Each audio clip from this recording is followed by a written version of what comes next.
ගුම් ගුරුප්පයෝ නම.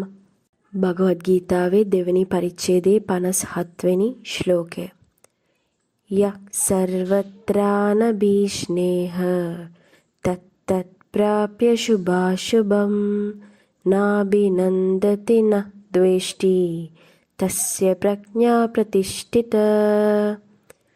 ප්‍රියමනාප හෝ අකමැති අවසානයක් ලබා ගැනීම සඳහා ඇතිවන සෑම අවස්ථාවකදීම නොබැඳී කිසිම දෙයක් ප්‍රශංසා නොකරන හෝ කෝපයෙන් හෙලා නොදකින එබඳු තැනැත්තා ප්‍රඥාවෙන් ස්ථීර වෙයි. පැහැදිලි කිරීම. තමන් වෙතට පැමිණෙන කුමන ආකාරයේ දේකදී වුවද නොබැඳී සිටීමට හා නොවෙනස්ව එක සමාන මට්ටමකින් සිටීමට හැකි සහ තවද භෞතික හෝ ආත්මීය වශයෙන් පැමිණෙන කර්මයන් කුමක් වුවත් වඩාත් නිවැරදිව ඒ සියලු දේවල් කිරීමට හැකි තැනැත්තා ස්ථිත බෝධය හෝ ස්ථිත ප්‍රඥාව ඇත්තෙක් ලෙස හැඳින්වේ. ඇලීම් හෝ නොඇලීම්, ප්‍රසන්න හෝ අප්‍රසන්න යනාදි වශයෙන් වුවද ඕනෑම ද්විත්වයක් තුළ ඇතිවන සෑම දෙයක්ම මායාවෙන් ඇති කරන සිදුවීම් වේ. මායාව අපේ ජීවිතය තුළ ධර්මයේ නාමයෙන්ද සෙල්ලම් කරන්නේය. එහි ප්‍රතිඵලයක් ලෙස අප බොහෝ විට ශුද්ධ ග්‍රන්ථවල ලියවිලි වලින් ව්‍යාකූල වී ඇති අතර අපි එය ගැන තර්ක කරමින් කාලය ගත කරන්නේය. අප දැනගත යුතු එක දෙයක් වන්නේ මෙම කිසිදු තත්වයක් ආත්මයට බලපාන්නේ නැති බවය. ස්ථිත ප්‍රඥාව ඇති තැනැත්තා මෙම තත්වයන් මනාව අවබෝධ කර ඇති අතර ජීවිතයේ සෑම අවස්ථාවකදීම ඔහු ස්ථාවරව සිටී. යමෙක් මේ ආකාරයෙන් තම ජීවිතය ගත කරන විට ඔහු කිසිවක් සොයන්නේ නැති නමුත් ස්වභාව ධර්මය ඔහුගේ ජීවිතයට ප්‍රසන්න සහ අප්‍රසන්න බොහෝ දේ ගෙනෙයි. නමුත් එම තත්වයන් දෙකෙහිම ඔහු ප්‍රීති වන්නේද වැළපෙන්නේද නැත. මෙහි නොබැඳීම් ගැන සඳහන් වන දේ බොහෝ විට අප වැරදියට තේරුම් ගන්නේය. මෙය සරල වචනයක් වුවද එහි ගැඹුරු යථාර්ථයක් ඇත. අප විශේෂයෙන්ම තේරුම් ගත යුතු දේ නම් නොබැඳීම යනු අප කර යුතු රාජකාරිය නොසලකා හැරීම නොවන බවයි.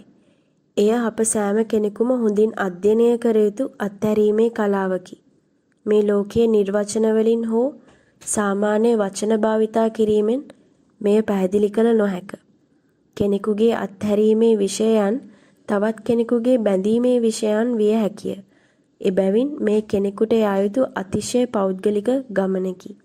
අප සියලු දෙනාම මෙම මට්ටමින් ඔබට පැමිණී පසු අපි අත්හැරීමේ తත්වය පවා අත්හැර සම්පූර්ණයෙන්ම නිදහස් විය යුතුය.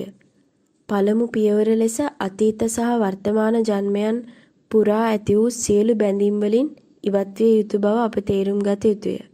ඉන්පසු අපි සම්පූර්ණයෙන්ම උත්තරීතරත්වයට යටත් වී අප තුළ ඇති අත්හැරීමේ తත්වෙන්ද සම්පූර්ණයෙන් නිදහස් විය යුතුය. ආත්මෙහි ස්ථීරව සිත පිහිටුවාගත් ස්ථිත ප්‍රඥාව ඇති තැනැත්තාගේ తත්වය එයයි. සියලුම ආගම්වල ධර්ම ග්‍රන්ථයන් සහ මෙම උත්තරීතර විඥානය සාක්ෂාත් කර ඇති අය මෙම මාර්ගයට පැමිණීමට අපට මඟ පෙන්වා දෙයි. ඔවුන් අපට මඟ පෙන්වා දෙද්දී එය සාක්ෂාත් කර ගැනීමට උත්සාහය දැරීම අපගේ යුතුයකමකි. අපේ ජීවිතයට ගුරු පැමිණී පමණින් සියල්ල අරුම පුදුම ලෙස විසඳන ලෙස මෙයින් අදහස් නොවේ. මේ මාර්ගයේ ගමන් කිරීමට උපරිම උත්සාහය, ශක්තිය, අහිංසකකම, යටත්වීම, භක්තිය, ප්‍රඥාව, අවංකකම, අව්‍යාජත්වය සහ නිශ්ශබ්දයේ භාෂාවද අවශ්‍ය වෙයි. ගුරුගේ ආශිර්වාදය ඔබ සැමට.